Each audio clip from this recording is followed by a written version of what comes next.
వెనక నుంచి డ్రైవింగ్ చేస్తూ వచ్చి వెనకాల నుంచి కూర్చున్నట్టు కంప్లైంట్. దాని మీద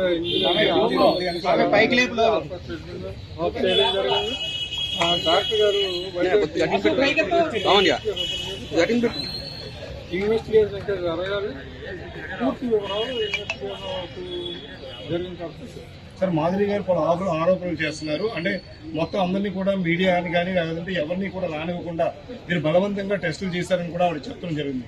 అంటే మ్యానిపులేషన్ చేసే అవకాశం ఉందంటూ ఆవిడ ఆరోపణ చేస్తుంది. లేదని చూడొచ్చు.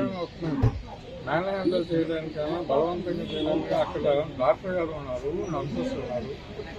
వాళ్ళు చెప్తారు కదా, మాకెందుకు కదా, మీరు వాళ్ళు జరిగిందా లేదా అనేది వాళ్ళ తెలుస్తుంది.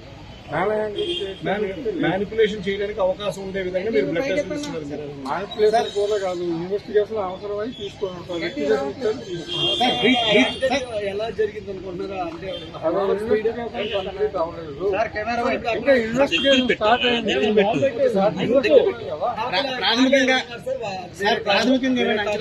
డ్రైవర్ ఉన్నారు, ముగ్గురు ఉన్నారు. డ్రైవర్ కాకుండా వాళ్ళకి ఏదో ఎందుకు హాస్పిటల్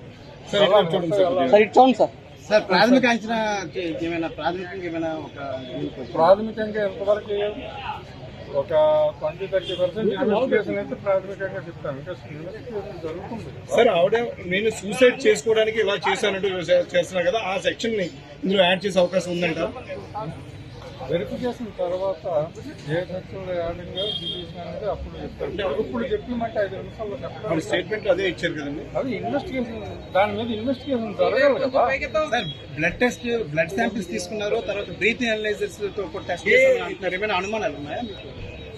సాధారణంగా కార్ డ్రైవింగ్ యాక్సిడెంట్లు అయినప్పుడు డ్రైవర్ ద్వారా బ్లడ్ ఒక ఓవర్ స్పీడ్ అయ్యారని చెక్ చేస్తారు. అది కామన్ ఇన్వెస్టిగేషన్ లో ప్రొసీజర్. ఆ ప్రొసీజర్ ప్రకారంగా తీసుకోవాలి. డ్రైవింగ్ సీట్ లో ఆమె ఉన్నారు కాబట్టి తీసుకోవాలి. లేదు వేరే డ్రైవర్ ఉంటే డ్రైవర్.